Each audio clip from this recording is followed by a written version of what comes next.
My name is Angela Martinez. I'm 26 years old, and for 3 months, I gave the same rideshare driver a $20 tip every single night. He was polite, professional, always on time.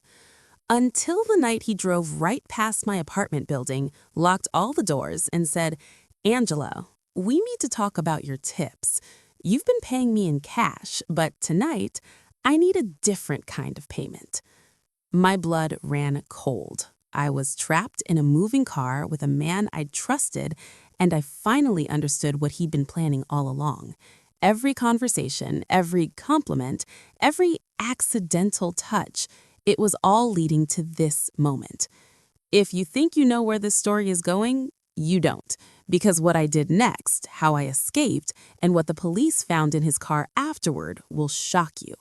But before I tell you how I survived and put him behind bars, if you believe women should never have to fight for safety in a rideshare, hit that like button right now and drop a comment telling me what city you're watching from. Now let me take you back to where this nightmare began. 3 months ago, I started working night shifts as an ER nurse at County General Hospital. My shifts ended at 11 p.m., and I lived about 15 minutes away. I didn't have a car, couldn't afford one on a new nurse's salary with student loans, so I used rideshare apps every single night. That's how I met Marcus. Marcus Thompson was my driver 5 nights in a row during my first week. He was in his late 30s, seemed nice enough, clean car, good ratings. After the third ride, he told me, I live near your route. If you need a regular driver, I can pick you up every night, save you the surge pricing. Just request me directly through the app." It seemed convenient, safe even. He was always on time, always polite. We'd make small talk about my day at the hospital, his side business doing handyman work. He told me about his ex-wife, his kid he didn't get to see much. He seemed lonely, harmless. I felt sorry for him. So I started tipping him $20 cash every night on top of the app payment. "You don't have to do that," he'd say, but he always took it with a grateful smile. "You're too kind, Angela. Most passengers don't appreciate their drivers." I thought I was just being a decent person. I didn't realize I was paying for something I never agreed to. Around week 6, Marcus started getting more personal. He'd compliment my appearance. "You look beautiful tonight, Angela. That scrubs color really suits you." He'd ask about my relationship status.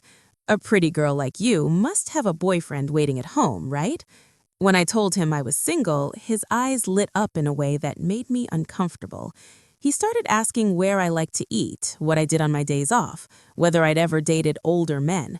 I'd give vague answers and change the subject, but he was persistent. Then came the accidental touches. His hand would brush mine when I handed him the tip. He'd reach back to adjust my seatbelt, even though I was perfectly capable. Once, he insisted on walking me to my apartment door to make sure I got in safely. I told him it wasn't necessary, but he did it anyway, stood there watching until I closed the door. I started feeling uneasy, but I told myself I was overreacting. He was just being friendly, right? Protective even.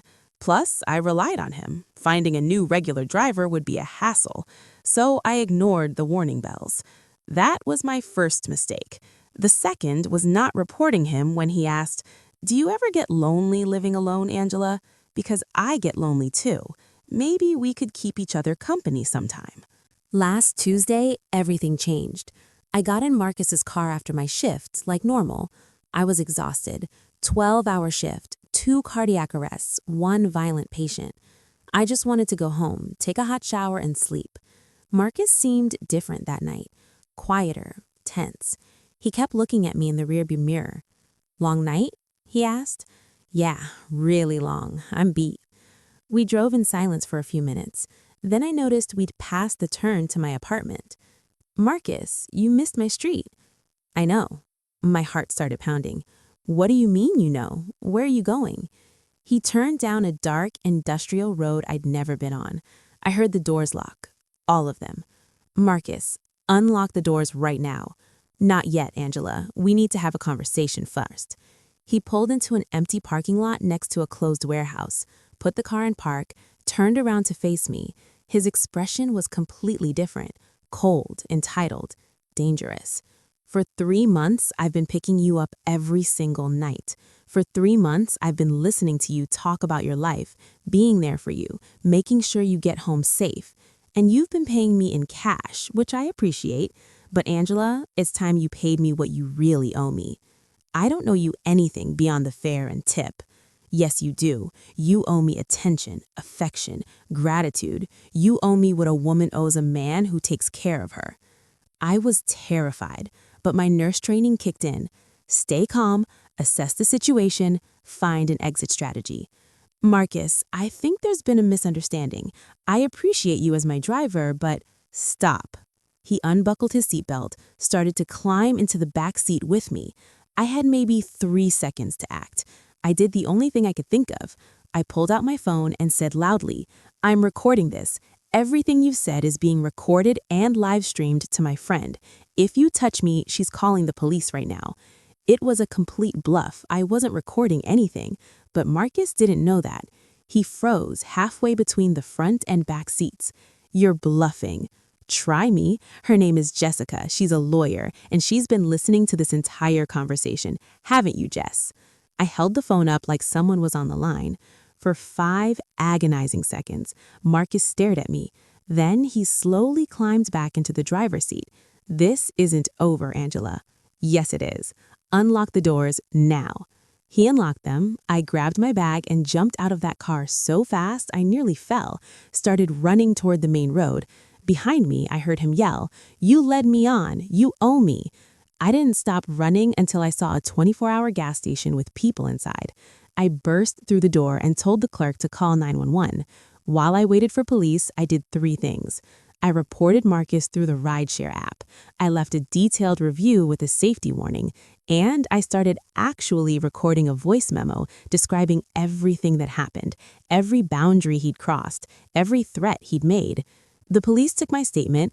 At first, they seemed skeptical. No physical assault had occurred and I had gotten out safely. But then they did something that changed everything. They searched Marcus's car. What they found made the officers' faces go pale. They found a bag in his trunk containing zip ties, duct tape, a knife, and rope. They found a blanket with suspicious stains. And they found a phone, not his regular phone, but a second phone, filled with photos. Photos of me.